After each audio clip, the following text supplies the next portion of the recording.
Nah, jadi yang namanya kita belajar statistika itu kan seringkali melibatkan yang namanya sampel karena banyak kendala atau banyak hal yang perlu dipertimbangkan ketika kita langsung merujuk ke populasinya. Sehingga em, bagaimana caranya ketika kita ngambil sampel itu bisa mewakili populasinya yang hasilnya itu sesuai. Nah, itu artinya kita perlu pengetesan suatu pernyataan tersebut, ya. Nah, definisi yang kedua itu pernyataan tentang hubungan variabel yang bisa diuji secara statistik kebenarannya. Jadi, ketika kita mengajukan pernyataan tentang hubungan variabel, misalkan contoh yang tadi itu, apakah ada hubungannya motivasi belajar dengan prestasi belajar? Nah, artinya kita menguji hal tersebut secara statistik kebenarannya ya. Jadi kalau nggak diuji bisa jadi hasilnya menyesatkan atau nggak ada kaidah ilmiahnya buat ngecek apakah hubungan tersebut signifikan atau tidak. Ya, oke.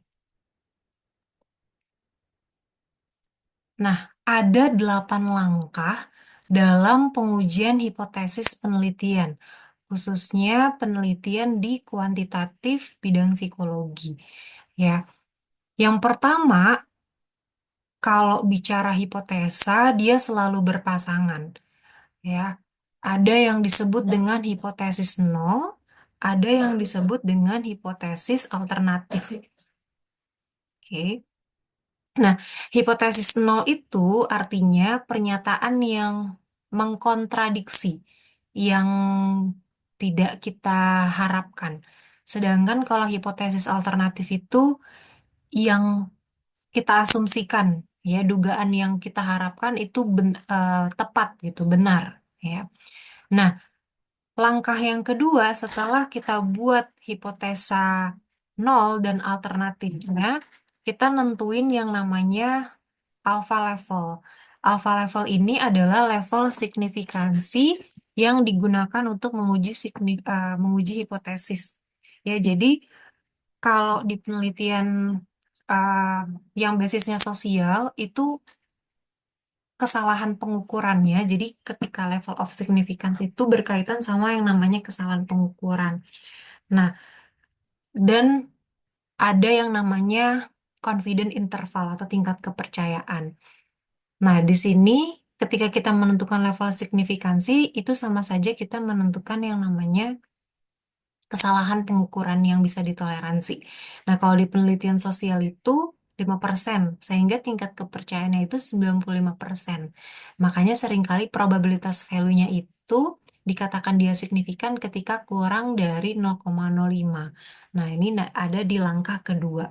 Ketika dia kurang dari 0,05, artinya hipotesis alternatif yang kita ajukan itu sesuai atau diterima. Ya, artinya ada hubungan dari variabel A dan variabel B. Nah, langkah berikutnya setelah alfanya sudah ditentukan, nanti ada pengambilan sampel, ya, ada pengukuran variabel, ada analisis data, interpretasi hasil, kesimpulan, dan diskusi. Nah, ini sepertinya kalau kita lihat di poin 3 sampai dengan 8 itu akan dikupas tuntas di mata kuliah yang khusus ngebahas riset, ya, penelitian kuanti gitu. Tapi di sini nanti akan rekan-rekan pelajari ya alurnya ketika kita membuat sebuah hipotesa penelitian. Nah, ada contoh ya. Ada contoh ketika saya punya tujuan penelitian, ya, di mana penelitiannya itu mau ngecek apakah terapi bermain dapat mengurangi tingkat kecemasan pada anak-anak yang mengalami trauma berat. Oke, apakah terapi bermain dapat mengurangi tingkat kecemasan pada anak-anak yang mengalami trauma berat? Yang dimana kita sebagai peneliti punya asumsi. punya dugaan sementara bahwa terapi bermain itu dapat menurunkan tingkat kecemasan pada anak-anak yang mengalami trauma berat. Hipotesanya ya seperti ini. Dia bisa menurunkan terapi bermain. Nah, metode penelitiannya seperti apa? Nah, nanti kita nentuin ketika sudah belajar desain berbagai desain eksperimen. Nanti misalkan pakai satu contoh desain eksperimen yang namanya random assignment. Ya, kemudian ketika sudah belajar sampling, jadi sampling itu populasi itu kan keseluruhan dari unit yang mau diuji, ya. Sampel itu bagian dari populasi. Nah, di sini misalkan populasi di TKA itu ada let's say 100 orang, 100 anak-anak ya banyak sekali. Nah, diambil sampelnya dari 100 anak itu dengan teknik pengambilan sampel yang tepat ya. 30 anak-anak usianya 7 sampai dengan 12 tahun yang dimana sampelnya itu yang memenuhi kriteria kita atau disebutnya purposive sampling. Ya, nanti bisa dibaca di bukunya Pak Ranjit Kumar ya. Itu kalau mau belajar sampling ya. Nah, diambil 30 anak-anaknya usia 7 sampai 12 tahun yang punya trauma berat dan didiagnosa punya gangguan kecemasan. Ya, agar align atau sejalan dengan tujuan penelitian yang kita ajukan.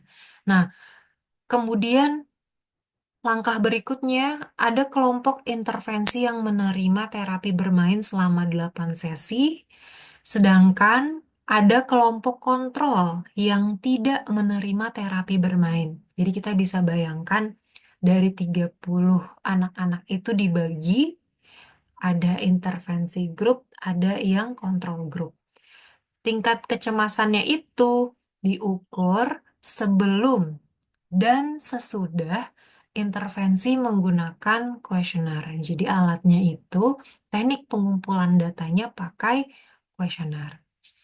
Nah, ketika itu sudah dilakukan ya oleh psikolognya, oleh peneliti gitu ya, oleh asistennya bersamaan satu tim, datanya dianalisis.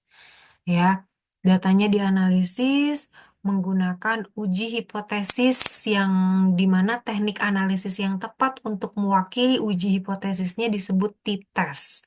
Nah, nanti juga akan belajar setelah paham hipotesis itu apa. Ada t-test yang dimana ketika kita mau membandingkan perbedaan tingkat kecemasan antar kelompok yang datanya berpasangan itu pakai t-test per t-test ya. Nah, nanti akan ada hasilnya. Oh, ternyata ketika diuji gitu ya, ada perbedaan yang signifikan dalam tingkat kecemasan antar kelompok intervensi dan kelompok kontrol setelah intervensi. Kita bisa bilang seperti itu dibuktikan secara statistik tadi kalau kita ngelihat definisinya. Secara statistik kebenarannya itu dilihat melalui probabilitas value-nya itu kurang dari 0,05 dan nilai T-nya berapa gitu ya kalau kita pakai t-test. Lain halnya kalau nanti kita pakai ANOVA, berarti nilai F-nya berapa ya. Jadi statistik uji itu beragam, rekan-rekan ada uji F, uji T, uji Z ya. Em, Kemudian R yang mewakili correlation dan sebagainya ya misalkan seperti itu. Nah, kelompok intervensi ternyata mengalami penurunan yang signifikan dalam tingkat kecemasan setelah menerima terapi bermain. Sedangkan pada kelompok kontrol tidak terdapat perubahan yang signifikan dalam tingkat kecemasan. Kita bisa bicara atau buat statement mengalami penurunan yang signifikan dalam tingkat kecemasan setelah menerima terapi bermain nantinya dibuktikan oleh tabel yang dimana di tabel itu ada angka yang menunjukkan bahwa di kelompok intervensi itu lebih rendah skornya dibanding kelompok kontrol.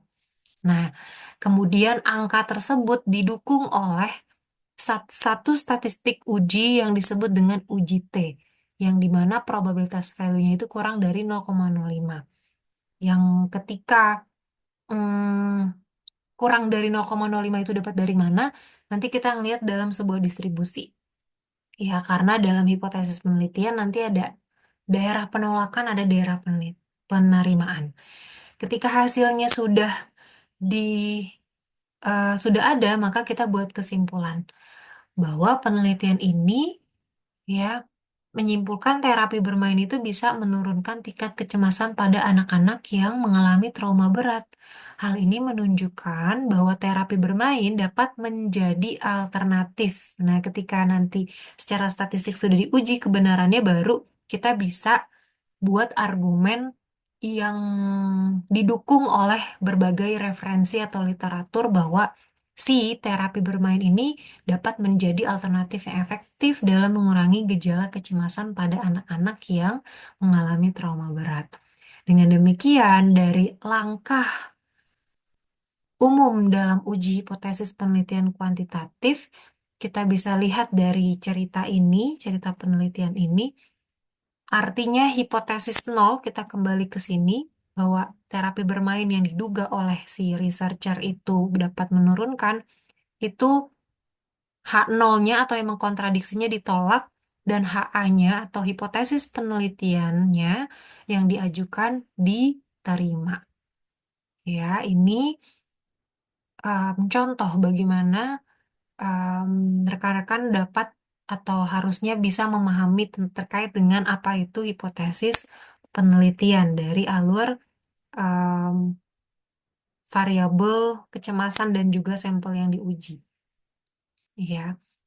Nah, kalau kita lihat dari contoh ini, ya berarti kan yang pertama itu kita sebagai peneliti itu punya rumusan masalah jelas. Setelah rumusan masalahnya diurai, kita menentuin hipotesis nol dan alternatifnya. Yang dimana tadi nol itu yang dianggap benar kecuali informasi atau bukti dari sampelnya mengkontradiksi pernyataan yang dimaksud. Alternatif itu yang kita curigai benar, tapi memerlukan bukti untuk menerimanya. Dalam menulis artikel penelitian atau yang akan dipublish di dalam jurnal, pada akhirnya dirujuk gitu ya nanti oleh peneliti lain, biasanya hipotesis itu yang dicantumkan hipotesis alternatif saja. Jadi itu biasanya ya secara umum. Tapi bukan berarti H0 nggak ada yang menuliskan gitu ya. Jadi dalam menentukan hipotesa itu seringkali peneliti itu menuliskan HA-nya saja, H0-nya itu tidak dituliskan. Tapi ketika nanti menulis di resultnya atau di hasilnya itu, dia akan memanggil interpretasinya melalui kerangka berpikir ada H0-nya di sana. Gitu ya. Nah, ini clue saja ketika nanti membaca jurnal yang dimana ketika di dalam jurnal itu ada yang nulis HA-nya saja. Oke, contohnya kalau H0 karena dia mengkontradiksi, berarti tidak ada perbedaan tingkat kecemasan anak berdasarkan terapi bermain yang diberikan. Sedangkan kalau H alternatifnya ada perbedaan tingkat kecemasan anak berdasarkan terapi bermain yang diberikan. Artinya HA itu hmm, kita buat statementnya berdasarkan apa yang kita mau, apa yang kita duga, gitu ya. Dan dalam uji hipotesis, peneliti itu bermaksud menolak H0. Jadi justru penelitian yang berhasil itu ketika H0-nya ditolak, HA-nya diterima. Ya, H0 ditolak kan karena kita mau membuktikan bahwa pernyataan yang kita curigai benar itu, ya, pada sampel yang diteliti itu bisa mewakili populasi. Nah, dengan demikian, kita sebagai peneliti harus tahu yang namanya area penolakan. Jadi, kenapa istilahnya diterima, ditolak gitu ya? Karena dalam konsepnya, ya kita mesti tahu ada area penolakan dalam hipotesis dengan menggunakan atau menentukan alpha, level of significance, yaitu kesalahan pengukurannya. Jadi kita menentukan alfa, yaitu kesalahan pengukuran yang mau kita toleransi itu berapa persen sih, sehingga uh, pernyataan bahwa ada perbedaan tingkat kecemasan anak berdasarkan terapi bermain yang diberikan itu bisa kita terima juga berapa persen. Ya. Nah, menentukan alfa itu kalau di bidang kedokteran, ya, biasanya kesalahan pengukurannya itu lebih kecil dibanding di bidang sosial seperti psikologi salah satunya, psikologi, sosiologi, ya. Mungkin rekan-rekan di sini ada yang pernah belajar juga, ya mungkin ada yang backgroundnya di sosial, ya itu biasanya kalau yang sosial itu 5%, sehingga kita pakai 5%. Kalau yang kedokteran dia 1%, sehingga tingkat kepercayaan yang di bidang kedokteran terhadap hasil penelitiannya sebesar 99%. Nah, jadi dia nggak ada toleransi di 5%. Ya, kenapa? Karena nanti bisa fatal kalau misalkan terkait dengan treatment-treatment tertentu variabelnya gitu ya. Kalau misalkan ada efek samping efek 1% aja sudah banyak efek samping gitu ya, apalagi kalau yang 5%. Kalau di bidang sosial, kenapa dia bisa ditoleransi sampai 5%? Karena sub ya subjeknya biasanya kalau kedokteran kayak gini dia ngujinya itu terkait dengan alat, ya terkait dengan alat, obat dan sebagainya. Tapi kalau subjek biasanya masih toleransi 5%. Jadi subjek dalam artian yang diuji si manusia itu sendiri, ya. Banyak hal yang sulit untuk dikontrol oleh peneliti secara internal maupun eksternal dari si sampelnya itu, sehingga kita bisa pakai yang 5% ini dan kita bisa percayai statementnya 95%. Nah, alfa berbanding terbalik dengan tingkat kepercayaan. Semakin kecil alfa yang digunakan, maka semakin besar tingkat kepercayaannya. Dan boleh nggak kalau misalkan saya melakukan penelitian subjeknya si individu itu, tapi error penelitiannya atau yang kita tentukan itu 1%. Itu sangat boleh karena yang menentukan alfa levelnya adalah si peneliti itu sendiri. Yang dimana semakin kecil errornya, ya semakin baik penelitian itu bisa kita percaya, gitu ya. Nah, cara nentuin hipotesis penelitian ada yang one tail atau ekornya satu daerah penolakan. Ya, ini disebutnya distribusi apa? Rekan-rekan, kemarin kita belajar distribusi yang bentuknya simetri lonceng, ada yang miring. Ya, kalau yang di tengah ini disebutnya distribusi normal ya, atau em, ya normal distribution ya, bentuknya simetris. Nah, daerah penolakan itu yang diarsir, daerah penerimaan itu yang warna putih. Kalau penelitian kita itu signifikan, itu artinya angkanya itu ada di daerah yang arsir, ya. Tapi kalau penelitian kita nggak signifikan, angka kita itu ada di daerah yang warna putih nih, daerah penerimaan, ya. Yang sumbu garisnya ini Z-nya, nilai atau skornya, ya. Bergantung distribusi apa yang kita pakai. Kalau tadi dalam contoh ini, karena dia pakainya t-test, berarti yang di garis ini T, skor T, gitu ya. Ini ketika hanya pakai yang one tail, satu daerah penolakan. Sama kalau kita lihat distribusi normal ini yang kanan itu yang positif skornya, kalau yang kiri itu yang negatif skornya. Nah, yang paling umum nanti yang akan em, di exercise itu pakai yang two tail. Ada daerah kanan, penolakan kanan, dan daerah penolakan kiri. Jadi kita punya dua ekor daerah penolakan. Bisa jadi skornya negatif, bisa jadi skornya positif. Dan nanti ini ada garis yang putus-putus, ini cut off-nya.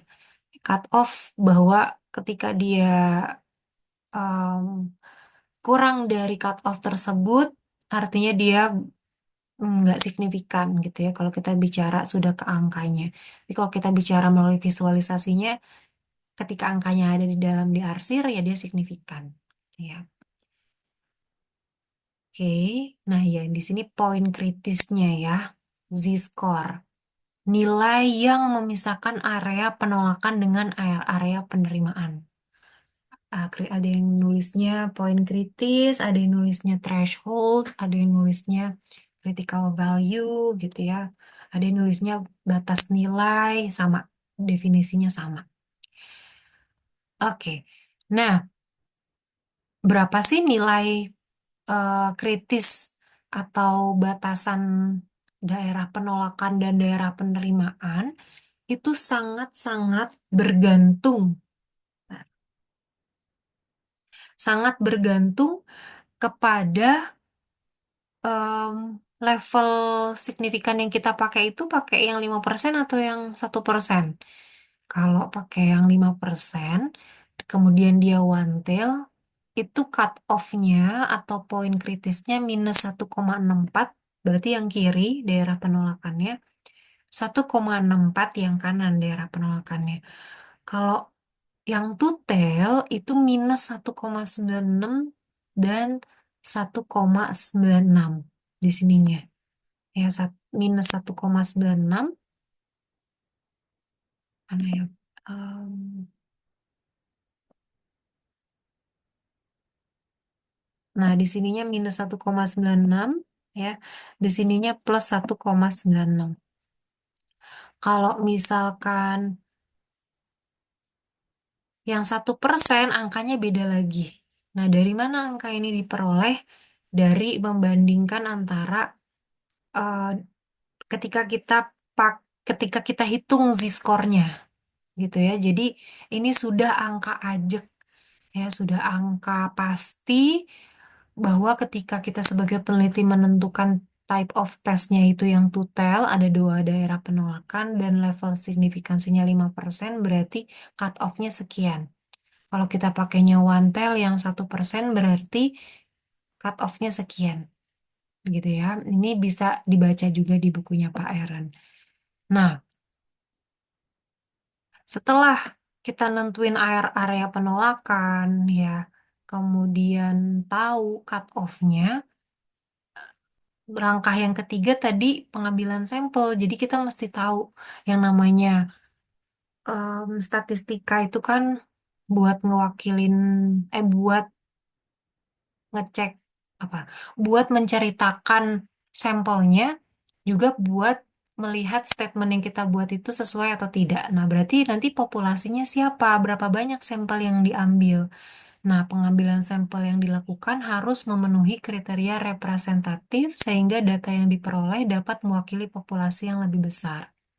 Ya, jadi ibaratnya penduduk Indonesia ini ya di dalam apa sih istilahnya ya di dalam em, yang A ini ya wadah A ini kita ambil sedikit dengan teknik-teknik tertentu ya atau ketika ilustrasinya bulat besar kita ambil yang bulat kecil.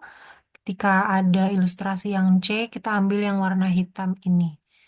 Ya, yang diharapkan sampel yang diambil itu nggak sembarangan ya, ada cara-caranya lagi. Ya, ada cara-cara atau sub teknik pengambilan sampel itu ada banyak. Ada yang probability sampling, ada non-probability sampling.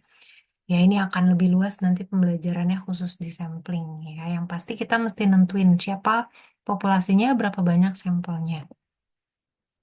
Nah, ini juga yang nggak kalah penting kalau kita punya hipotesa, kita harus tahu dulu buat tahu tingkat kecemasan yang kita maksud itu seperti apa, berarti kita harus punya yang namanya instrumennya ya. Yang instrumennya itu harus ada ya ya instrumen itu yang mewakili pengukuran variabel tersebut ya. Pengukuran variabel harus dilakukan dengan teliti dan akurat. Ya, jenis pengukurannya itu harus sesuai dengan jenis variabel yang diteliti. Ini lagi-lagi kalau kita bicara tentang measurement atau pengukuran kan nanti kita bisa nentuin variabel kita itu kategorik atau kontinum. Level of measurement-nya dia itu di nominal, ordinal, atau di interval gitu ya. Nah, ini mesti ditentukan dengan tepat juga ya. Ini akan dipelajari nanti di psikometri. Ya, next. Nah, analisis data. Nah, berarti ranah saya nih, PR saya di semester ini ngebantu rekan-rekan belajar berarti nanti akan ada uji-ujinya ya. Datanya yang diperoleh harus dianalisis dengan menggunakan metode statistik yang sesuai. Ada t-test, variance, korelasi, regresi ya. Jadi kalau kita lihat tadi dari contoh yang saya ilustrasikan, analisis data yang digunakan apa rekan-rekan? Dia ngebandingin perbedaan dalam contoh tadi di depan. Dari empat ini pakainya, Korelasi. ayo, kurang tepat. Hmm, Dia ngebandingin tingkat kecemasan antar kelompok, intervensi dan kelompok kontrol. Analisis varian. Coba kita coba baca lagi di depan. Tadi dia Tes, pakainya, nah pakainya tes. Variance tes, betul Mbak Amanita. Nah, untuk membandingkan perbedaan tingkat kecemasan. Kalau ditanya, siapa sampelnya? 30 anak usia 7 sampai 12 tahun. Betul, 30 anak-anak usia 7 sampai dengan 12 tahun. Ya, jadi kita sudah bisa nentuin sampelnya tadi siapa. Nah, kalau variabelnya tadi yang dilibatkan pada contoh ada apa saja? Pada contoh apa saja variabel yang dilibatkan? Tingkat kecemasan. Tingkat Tingkat kecemasan. kecemasan. Kemudian tingkat stres, tingkat stres. Nggak ada tingkat stres ya. Adanya tingkat, Happiness. nggak ada happiness. Nih, Terapi. lihat tujuannya. Nah, tingkat Terapi Koma. kecemasan bermain. dan Oh, terapi harusnya bermain. bermain. Ada dua. Ya, oke. Jadi nanti sebagai peneliti mesti tahu terapi bermain yang dimaksud apa namanya, tingkat kecemasan yang dimaksud itu apa definisinya dan sampai mana gitu ya. Oke, nah next analisis data tadi udah ya. Nah, contoh hasil. Jadi di sini berbagai contoh hasil analisis data dari pengujian hipotesis. Ya, data yang diperoleh harus dianalisis dengan menggunakan metode statistik yang sesuai. Artinya kalau belajar uji hipotesis secara umum, artinya contoh-contohnya juga, contoh-contoh hasilnya juga beragam, bergantung kepada analisis data yang dipakai itu apa. Ya, kalau saya bilangnya tadi mau menguji perbedaan tingkat kecemasan dari dua kelompok, berarti lihatnya tabel t-test, hasil t-test. Kalau contoh yang di sini, misalkan kita lihat, ada tabel 4, namanya Correlation Analysis between the COVID-19 Related Stressor and College Students Anxiety when Facing the Epidemic. Nah, kita sudah bisa lihat tabel 4 ini merupakan analisis korelasi. Ya, kalau analisis korelasi itu disebutnya analisis hubungan. Artinya hipotesanya itu ada hubungan antara X dan Y. Nah, di sini X-nya siapa, Y-nya, sorry, X-nya apa dan Y-nya apa. Ya.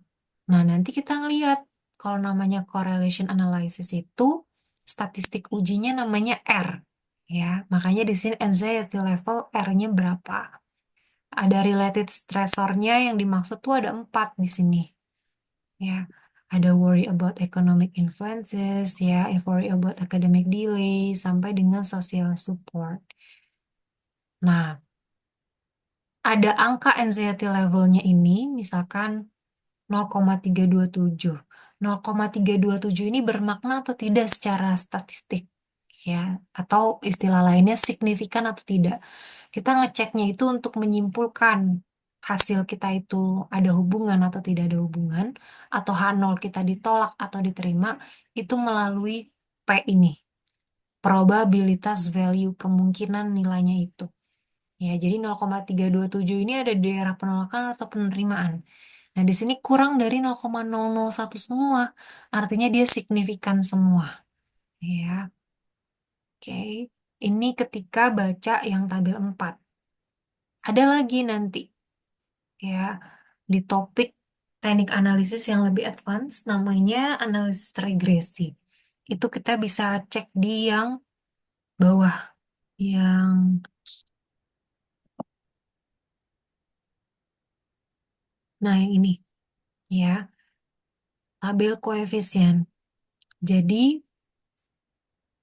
kalau tabel yang bawah ini itu analisisnya regresi. Ya, nanti akan belajar regresi itu di statistika multivariat kalau statistika dasarnya udah bagus atau udah memenuhi kriteria. Jadi nanti ada DV-nya, ada IV gitu ya. Kalau di sini IV-nya empati, DV-nya aggressive driving. Ya, dari contoh ini itu si peneliti itu awalnya mengajukan hmm, faktor-faktor apa saja ya yang mempengaruhi aggressive driving seseorang. Kalau kita ngebayangin definisi aggressive driving kan perilaku berkendara yang agresif ya, sehingga banyak apa ya, banyak hal-hal yang dirugikan gitu di perjalanan ya kalau dia agresif, makanya diteliti. Makanya faktor-faktor apa ya yang memungkinkan orang tuh agresif driving. Nah, di salah satu literatur bilang empati. Ada rumusan masalah. Jangan-jangan kalau orang empatinya rendah, agresif drivingnya ya tinggi gitu. Atau ada literatur lain yang bilang, jangan-jangan kalau ada satu mobil atau satu motor yang ugal-ugalan atau agresif gitu ya, terus ada motor lain juga yang sama, nah jangan-jangan ada faktor konformitas ikut-ikutan. Nah itu diuji, ya nanti ada angkanya. Sehingga kita bisa bilang, oh ternyata semakin tinggi empati orang berkendara tuh harus dibuktikan itu semakin rendah agresif drivingnya. Nah, kita bisa bilang itu nanti ngeceknya di signifikansinya. Gitu ya. Kalau dari tabel ini nggak signifikan ternyata 0,242. Ya, kalau konformitas dia signifikan.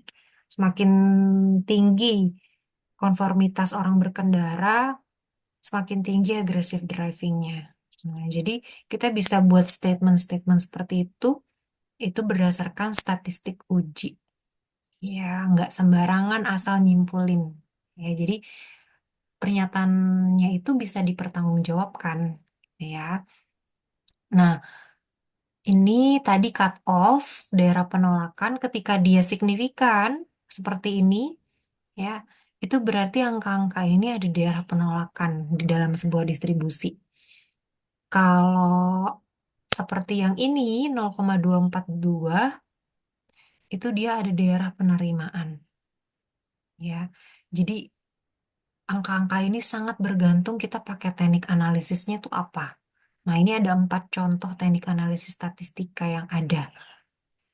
Ya, kalau kita bicara statistika lebih lanjut tuh udah ngelibatin pemodelan gitu yang lebih kompleks. Oke. Nah, ketika kita sudah punya tabel, tadi yang terakhir interpretasi hasil. Nah, tadi yang dalam contoh tabelnya nggak ada ya. Ini ilustrasi fiktif ya, ilustrasi yang untuk apa membantu kerangka berpikir memahami hipotesa. Jadi tabel risetnya nggak ada. Nah, interpretasi hasil analisis data harus diinterpretasikan dengan teliti. Nah, tadi probabilitas value-nya harus kurang dari nilai alfa yang ditentukan, maka H0-nya ditolak signifikan secara statistik.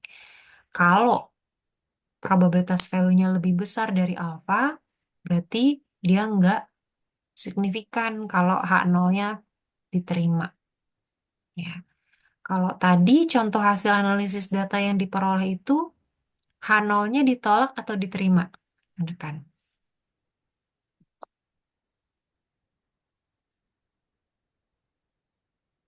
Yang ilustrasi awal. H0-nya ditolak atau H0-nya diterima? Ditolak ya, Bu. Ditolak, Bu. Ditolak berarti dia signifikan secara statistik. Terapi bermain dapat menurunkan ya, kecemasan si anak. Oke, terima kasih. Nah, kesimpulan. Berarti nanti disimpulin hasilnya seperti yang tadi ya. Kesimpulan itu berdasarkan pada hasil analisis data yang telah dilakukan. Jadi jangan sampai kita menulis kesimpulannya nggak sejalan. Ya. Diskusi berarti setelah membuat kesimpulan, peneliti harus mengevaluasi temuan penelitian dan membandingkan hasil penelitian dengan penelitian sebelumnya. Peneliti juga harus membahas implikasi temuan penelitian untuk teori dan praktik di bidang psikologi. Nah, jadi kalau diskusi itu bisa jadi hasil yang kita hasil yang kita punya itu dengan apa yang kita ajukan, dengan apa yang kita duga bisa jadi nggak sejalan. Nah, nanti dibahasnya di diskusi. Ya, oke. Kalau tadi sejalan ya, asumsi kita terapi bermain itu bisa nurunin tingkat kecemasan. Hasilnya juga sama. Nah, tapi nggak sedikit temuan bahwa apa yang kita ajukan itu ternyata berbeda dengan hasil. Gitu ya. Nanti berarti reasoningnya itu bisa jadi hal baru buat temuan terkait dengan variabel tersebut. Oke. Nah, kesimpulannya, uji hipotesis penelitian itu bergantung kepada teknik analisis statistik yang digunakan, sehingga ketika kita pakai uji T seperti ini, ya ada beda dan tidak ada beda. Kalau pakai korelasi ada hubungan dan tidak ada hubungan. Kalau regresi tidak ada pengaruh dan ada pengaruh untuk yang penelitian HA-nya. Gitu ya. Kemudian ada pertanyaan. Hmm,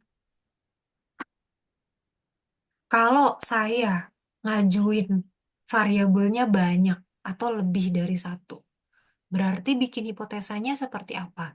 Ya, hipotesanya yang pasti bergantung kepada banyaknya variabel yang kita ujikan. Kalau misalkan ada 5, ya kalau waktu saya bikin em, skripsi gitu ya, seperti yang nanti akan rekan-rekan hadapi, itu waktu itu saya 8. Berarti nanti ada kalau kita buat hipotesisnya itu secara berpasangan berarti nanti ada 16 ya.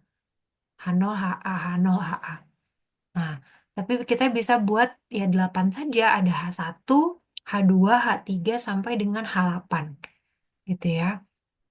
Yang dimana bisa jadi dari H1 sampai dengan H8 nggak semuanya diterima. Ada yang ditolak HA-nya. Ya, jadi jumlahnya itu bergantung dengan banyaknya variabel yang diuji. Bagaimana kalau hipotesisnya itu variabelnya itu demografi? Ya, harus ditulis juga hipotesis alternatifnya apa. Misalkan ngelibatin jenis kelamin. Ada beda atau tidak ya tingkat kecemasan berdasarkan jenis kelamin. Berarti nanti perempuan dan laki-laki. Jangan-jangan kalau anak-anak yang perempuan itu lebih cemas dibanding anak-anak yang laki-laki. Gitu ya, sehingga treatmentnya berbeda, misalkan seperti itu. Nah, berarti dibuat juga based on gender tadi. Ya, oke. Ya, sampai sini ada diskusi dulu, bisa dipahami? Ya, Mas Akbar. Ibu, saya mau menanyakan yang kata signifikan. Ya, Tadi kan kalau misalkan data dari signifikan kan dari 0,1 sampai 0,5. Nah, untuk eh, data yang di hipotesis nolnya, nolnya itu kan dari 0,1 ya Bu yang tadi dicontohkan. Apa ada batas minimal atau ininya nggak Bu? batas minimal maksudnya. Kayak misalkan tadi di 0,1 kalau misalkan ada jumlahnya di 0,5 apakah itu masih masuk ke dalam kategori signifikan? 0,05, 0,05 dan 0,01. Ya, Oh iya. 0,05 dan 0,01. Jadi itu bergantung sama peneliti. Ya, jadi penelitinya itu mau pakai cut off 0,01 atau mau pakai cut off 0,05. Kalau misalkan tadi yang di hasil penelitian yang ini nih yang konkret berdasarkan jurnal, itu bisa jadi si researchernya awalnya dia mentoleransi kesalahan pengukurannya 5%. Tapi ternyata dari hasil hitungannya itu justru baik. Probabilitasnya itu sampai 0,001. Berarti confidence intervalnya semakin tinggi lagi untuk mempercayai tentang hasil ini. Gitu. Kebayang atau tidak, Mas Akbar? Kebayang, Bu. Oke, Oke. terima kasih. Berarti kalau misalkan udah di atas 0,5, 0,05 itu udah nggak Nggak signifikan ya, Bu? signifikan. Betul. Artinya nggak ada beda gitu ya, nggak ada hubungannya. Worry about economic influence sama apa ini kecemasan level kecemasan saat menghadapi epidemik gitu nggak ada hubungannya gitu ya ternyata nggak ada hubungannya nih social support dengan anxiety level si subjek tersebut nah college students ya. Oke. Oke, baik. Terima kasih, Bu. Ya, nah sebentar yang lain ada diskusi coba dibawa dari bacaannya masing-masing ya.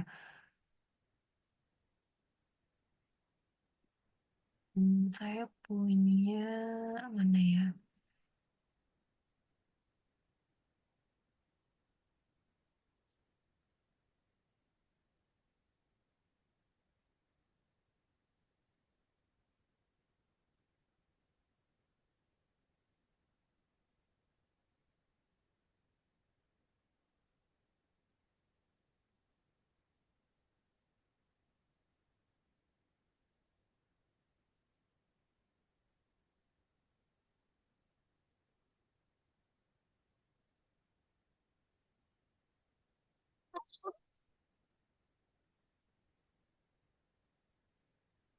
Ini misalkan ya, saya punya contoh.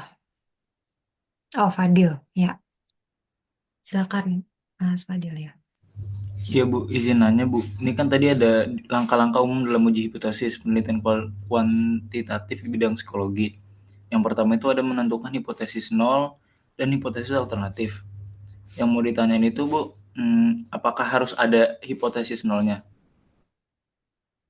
Oke, apakah harus ada Terus kalau hipotesis? misalnya harus ada, apa pengaruhnya hipotesis nol itu terhadap penelitian itu? Ya, Ya, karena, gitu Bu. ya baik, terima kasih. Karena kalau yang namanya nentuin, jadi itu salah satu karakteristik dari hipotesa, dia selalu berpasangan, Fadil. Ya, kenapa selalu? Karena cara berpikirnya hipotesa itu kan ada daerah penolakan, ada daerah penerimaan.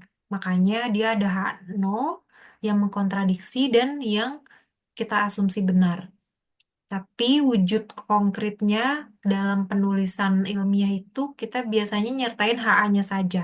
Tapi cara berpikir menuliskan interpretasinya itu tetap ada H0 untuk menceritakan dari tabel probabilitas value-nya gitu. Jadi H0-nya harus tetap ada harus karena kalau hipotesa itu kenapa ada H0-nya karena ya itu karena bisa jadi yang kita anggap benar tuh nggak sesuai gitu. Jadi cara berpikirnya awal si yang menciptakan hipotesa itu seperti itu. Karena kita base-nya itu dari distribusi normal dari si nilai Z-nya sebagai cut-off, ada daerah penolakan, ada daerah penerimaan. Ada H0, ada HA atau H1, H penelitian. Jadi H alternatif, kata lainnya H penelitian, kata lainnya H1. Gitu ya. Oke Bu, Oke, terima kasih. ya sama-sama.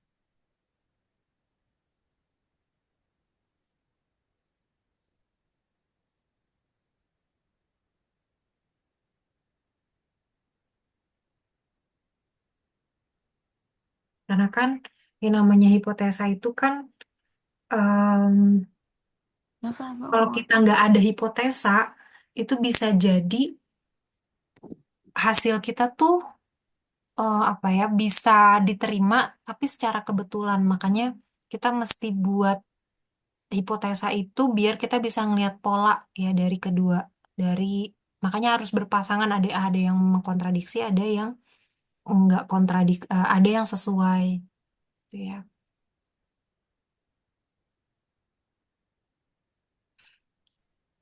Oke, ini contoh deh coba kalau saya exercise pakai contoh ya misalkan hmm, nah ini mungkin eh, dibaca oleh rekan-rekan ya biar biar lebih paham. Nah, paragraf satu ada yang mau bantu baca? Ayo, siapa yang mau baca paragraf satu? Boleh Bu, saya dengan Dede Bu. Ya, Mbak Dede, silakan. Ya. Paragraf 1, salah satu peneliti sedang mengerjakan penelitian kepada mahasiswa di Fakultas Psikologi Universitas Mercubuana, Jakarta. Penelitian tersebut tentang motivasi belajar dari mahasiswa perantau dan bukan mahasiswa perantau. Peneliti berasumsi bahwa mahasiswa perantau motivasi belajarnya lebih tinggi dibandingkan dengan motivasi belajar pada mahasiswa bukan perantau. Baik, Terima terima kasih. kasih Mbak Dede. Nah, next, peneliti menduga, ayo siapa yang mau baca sampai sini, paragraf 2 dan paragraf 3. Siapa yang mau? Boleh, Bu. Mbak Marsha, oke. Ya, Peneliti menduga motivasi belajar mahasiswa secara umum rata-ratanya 80, standar deviasinya 10, dan mengikuti kurva normal. Karena mahasiswa perantau sulit ditemukan di kampus, peneliti memutuskan hanya mengambil satu sampel saja untuk kedua kelompok mahasiswa tersebut, dan diperoleh rata-rata sampel 70. oke, terima kasih. Next, paragraf terakhir, siapa yang mau baca? Boleh Bu saya. Mas Akbar, oke. Hasil seperti apa yang membuat para peneliti menyimpulkan bahwa motivasi belajar mahasiswa perantau lebih tinggi dibandingkan dengan motivasi belajar pada mahasiswa bukan perantau? Oke, nah kita sudah lihat ya contoh fenomenanya. Ini kok saya coret-coret.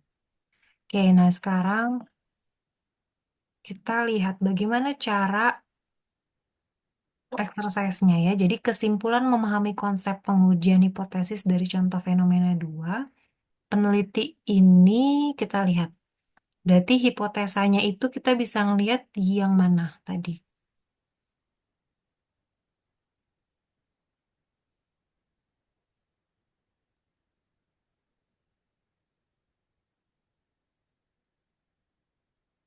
Apa Bu pertanyaannya punten?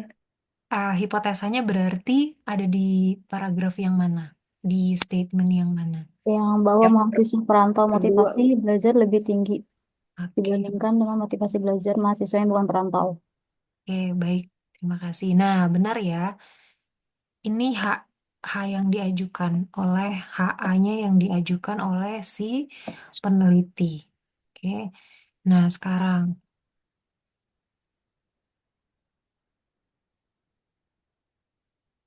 Nah, kemudian kalau ditanya sampelnya kan si mahasiswa secara umum, ya.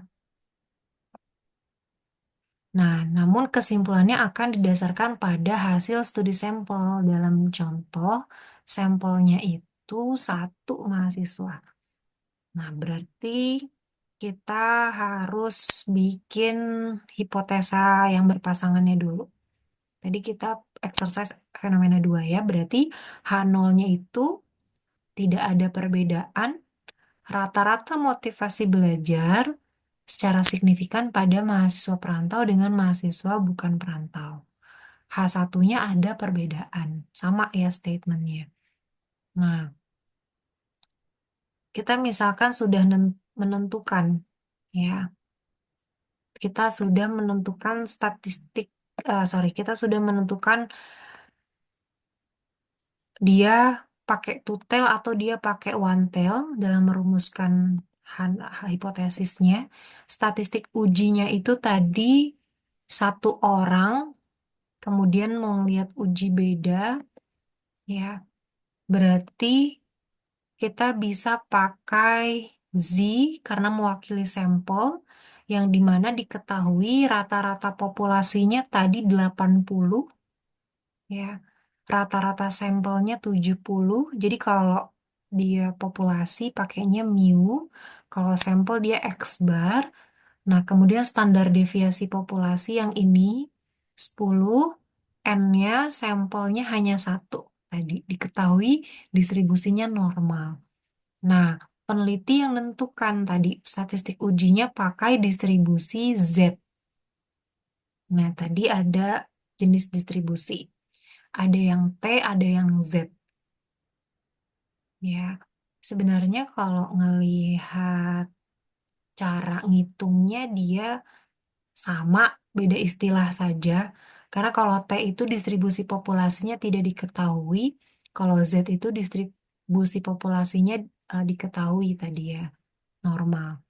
Nah, di sini berarti kita bisa masukkan, karena hanya satu sampel, ini ilustrasi, kita bisa ngitung nilai Z-nya itu berapa, ya, buat menolak atau menerima hipotesa kita tentang rata-rata motivasi belajar kelompok perantau sama bukan perantau. Ternyata X barnya 6 dikurangi, ya, min populasinya 14 dibagi standar deviasinya atau ukuran satuan bakunya 3 dibagi akar 1. Minus 8 dibagi 3 minus 2,67. Nah, sekarang kita bisa ngebayangin. Ternyata nilai Z hitungnya dari fenomena yang kedua tadi tentang motivasi belajar minus 2,67. Ketika kita sudah nentuin statistik ujinya, ya, sorry, ini contoh penelitian satu ya.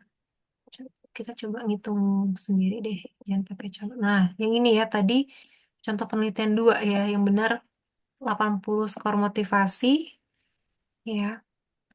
Coba masuk dari ini aja deh. Nah, di sini.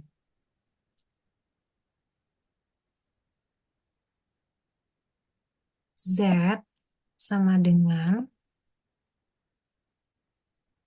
tadi rata-rata populasinya itu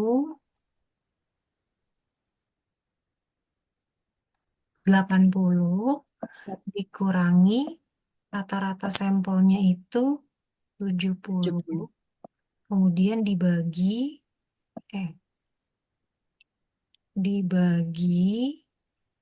ya, tadi itu standar deviasinya 10 dibagi akar. Tadi akarnya itu akar dari apa ya? Nah, kita cek lagi rumusnya. Sampel bukan, Bu? Jumlah sampel. Sampel, benar. Akar sampel. Ya.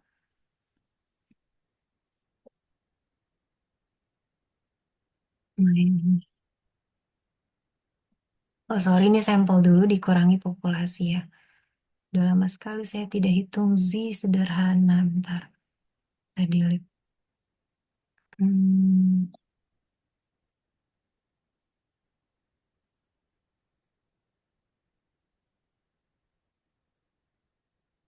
ini 70, ini 80. Jadi ternyata sampel dulu dikurangi dengan populasi, dibagi standar deviasi, bagi akar 1. Ya, ini minus 10 dibagi, ini kan akar 1, 1, 10 bagi 1, 10. Berarti Z-nya itu minus 1. Ingat ya, ini Z-nya itu Z hitung. Jadi ada Z hitung, ada Z tabel. Z hitung. Ya, kita ingat bahwa oh, ternyata dihasilkan dari fenomena tadi dengan satu sampel Z-nya minus 1.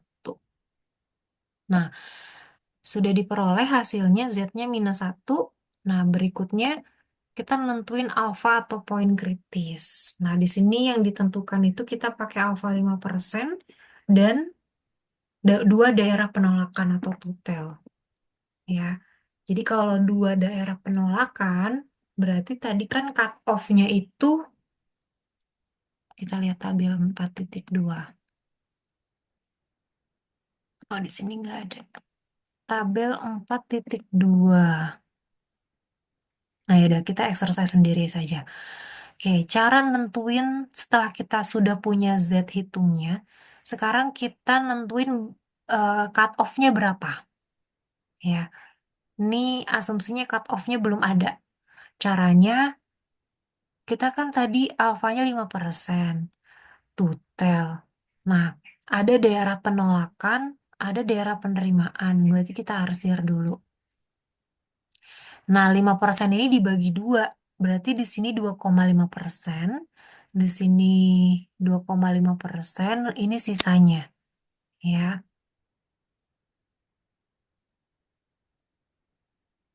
Nah, ini sisanya. Nah, ini kan kalau kita bagi dua, ini luasnya 50% karena kan keseluruhannya 10%.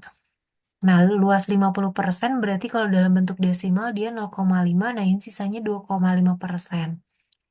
Nah, di sini 50% dikurangi 2,5% karena sudah dipecah ada daerah penolakan dan penerimaan berarti total persentase yang warna putih ini 47,5% atau 0,475. Di sini 0,475 juga ya.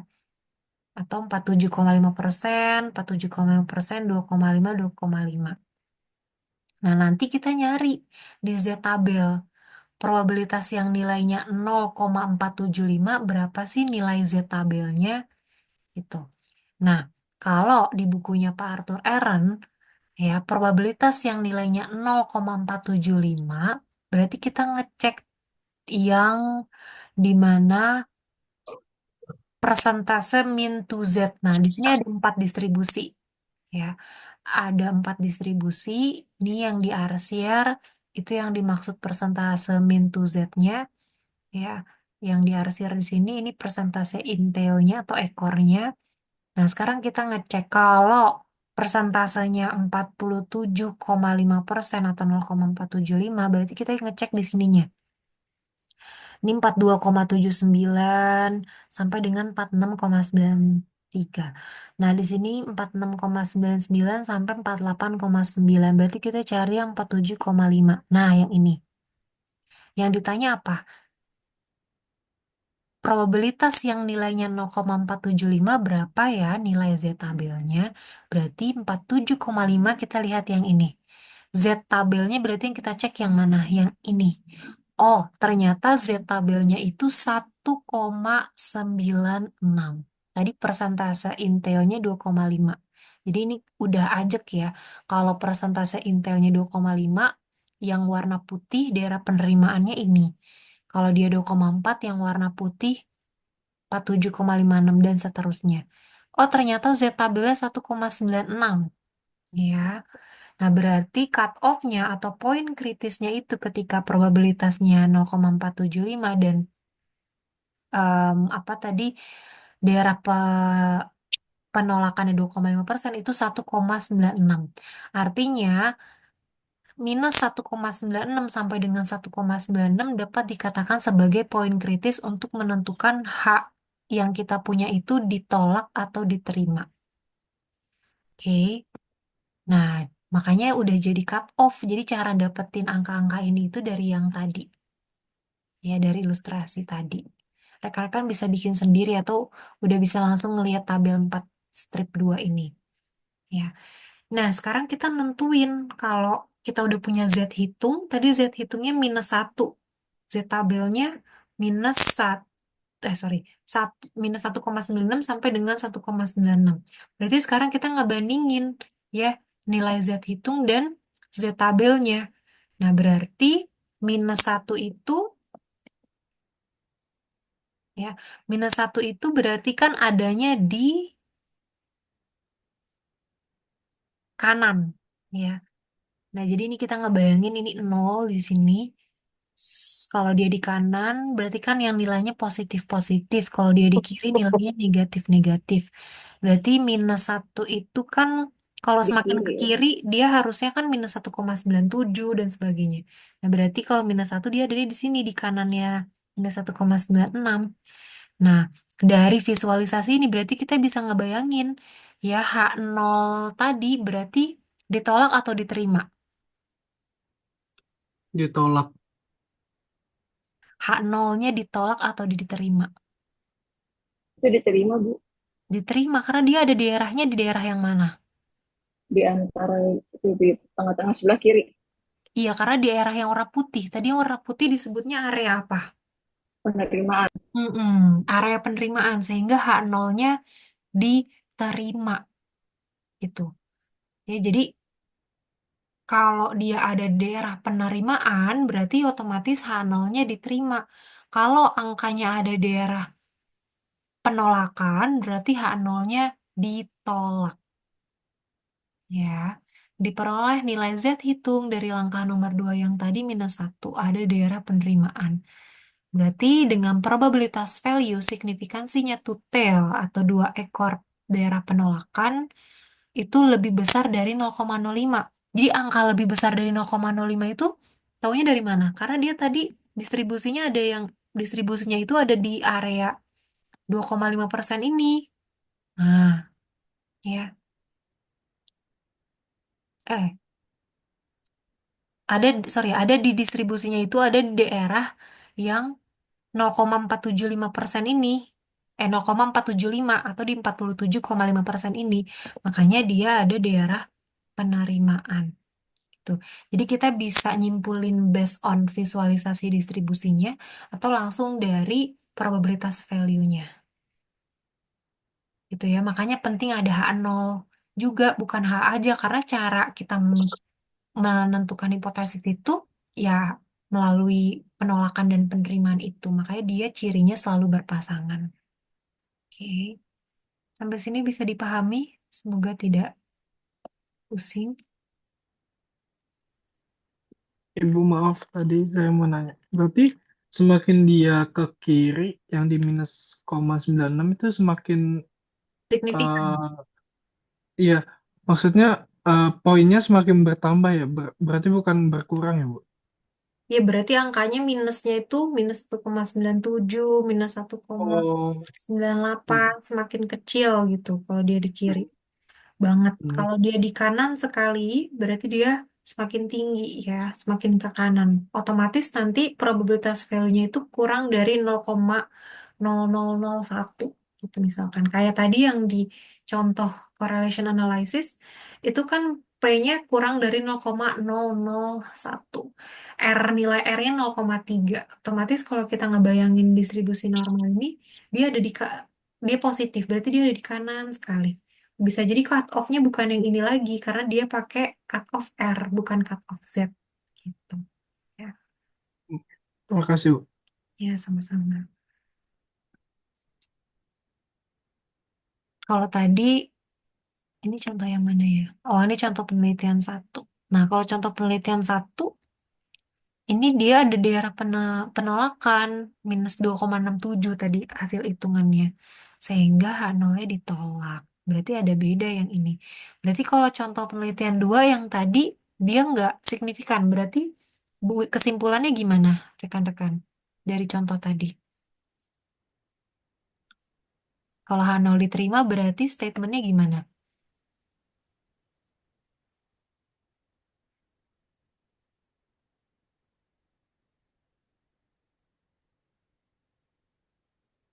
Kalau H0 Pernyataan yang dianggap benar atau tidak ada perbedaan tingkatan.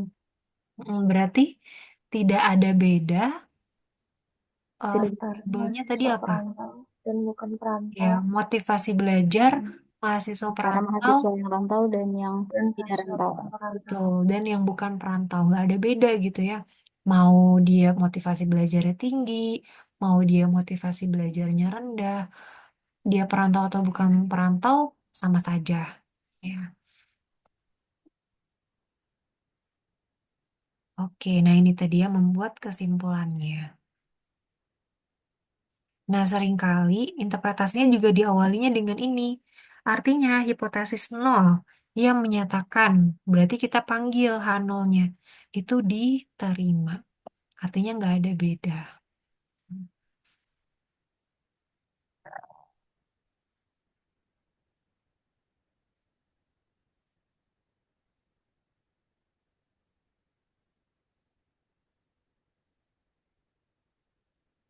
Oke.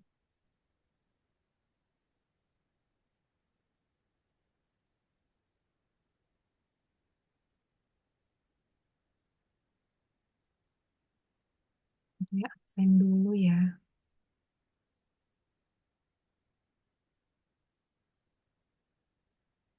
Ini 24 mahasiswa.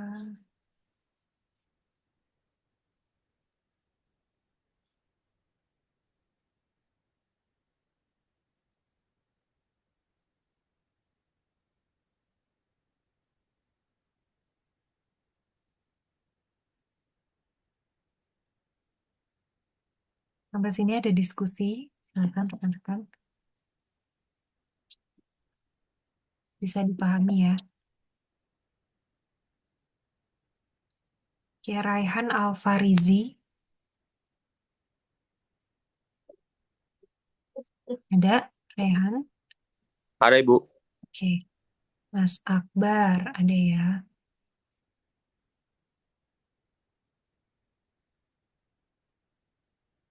Kalau kemarin saya di kelas offline, itu masih ada yang mudik. Nah, di sini masih ada yang mudik.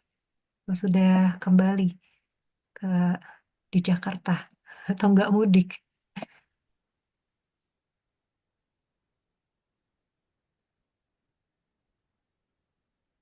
Anita Sabila, Hadir, Bu. Askia Fatihah, Hadir, Bu. Dede Hairani, Bu Dede ya tadi. Hadir, Bu. Fajria Ibtitah, Hadir, Bu. Marta Filzah, Hadir, Bu. Marsha Listiani, Hadir, Bu. Maria Yulita, Hadir, Bu. Nabila, Hadir, Bu. Faikoto Akilah, Hadir, Bu. Ayun Ambarwati, ada Mas Tri Anggoro izin. Riana Chatelya, Mbak Riana ya. Hadir, Bu. Oke. Yulia, Hadir, Ibu. Sabrina Riza, Hadir, Bu. Raifaza, Hadir Bu. Arum Kusuma, Hadir, Bu. Ira Siti, Hadir, Bu. Antares Saputra, Hadir Bu. Siti Amaliana,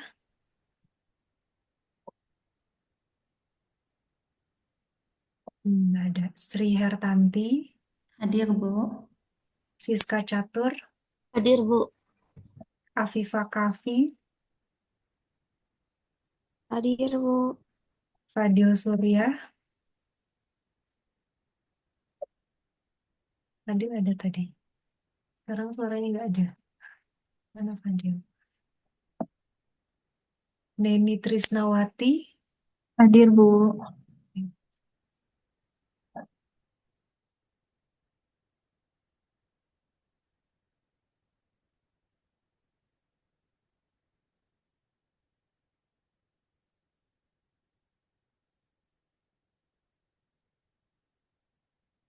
Hmm.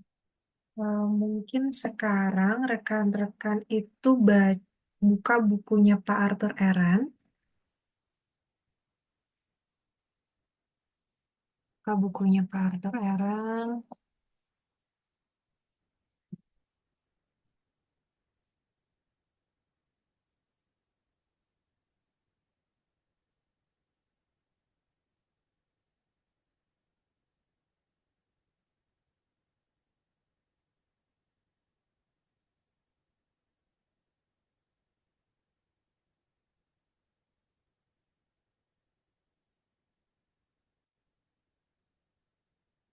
Oke, Fadil. Nah, saya coba share screen.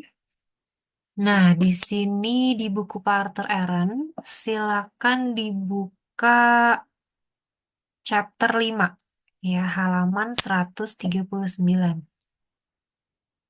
Chapter 5,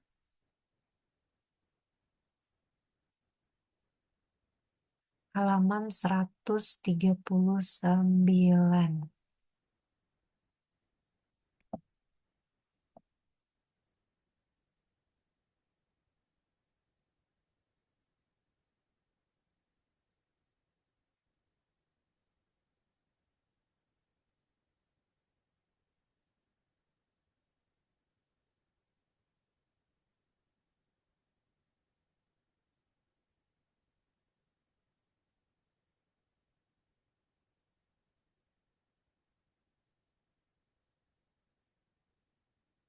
Udah ketemu?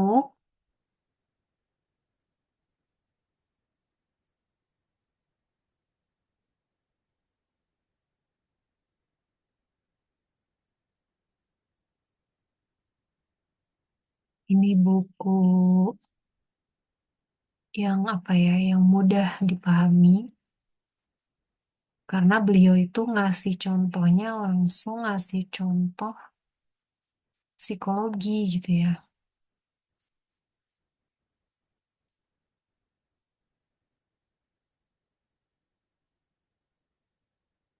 Oh, ini chapter 4. Oke, chapter 4 dulu. Introduction to Hypothesis Testing. Nah, sekarang ada exercise-nya. Silakan dikerjakan. Kerjakannya langsung di sini saja ya. Kita masih ada waktu, nanti langsung dibahas. Hmm.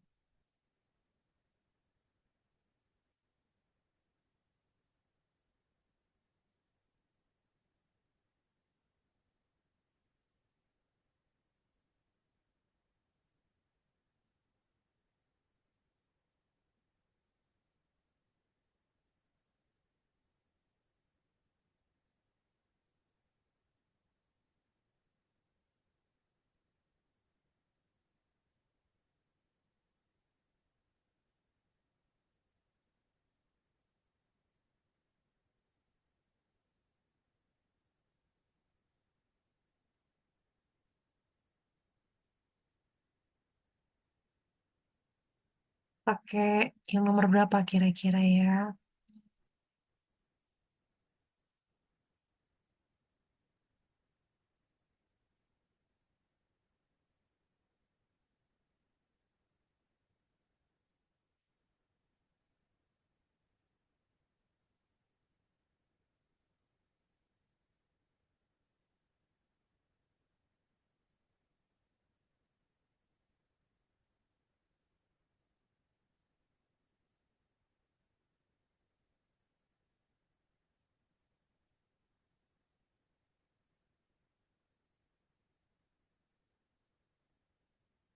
Nah, coba kita exercise nomor 17. Silakan rekan-rekan kerjakan nomor 17 ya.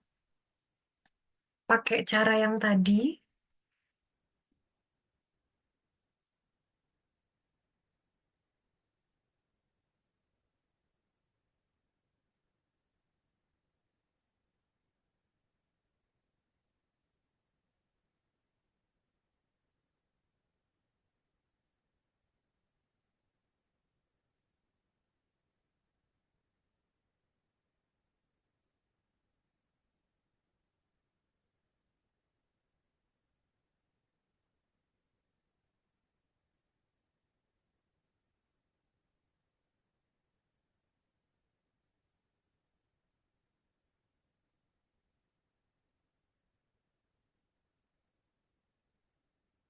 Dan nomor 19.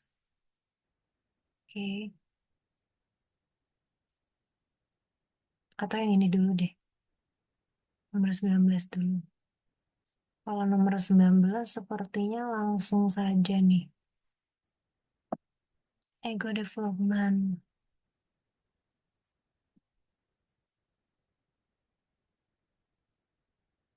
Nah, ini langsung kesimpulan, nggak pakai hitung-hitung. Coba nomor 19. Bikin hipotesa yang berpasangannya, kemudian hasilnya kayak gimana? Ya,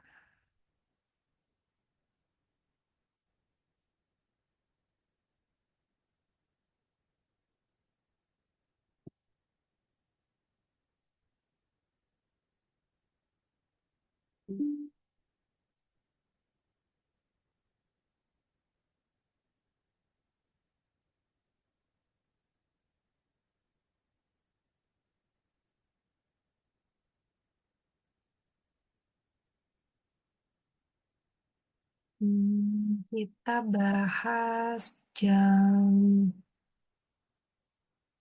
15 menit ya. 15 menit kita bahas nanti. Sambil saya jeda dulu.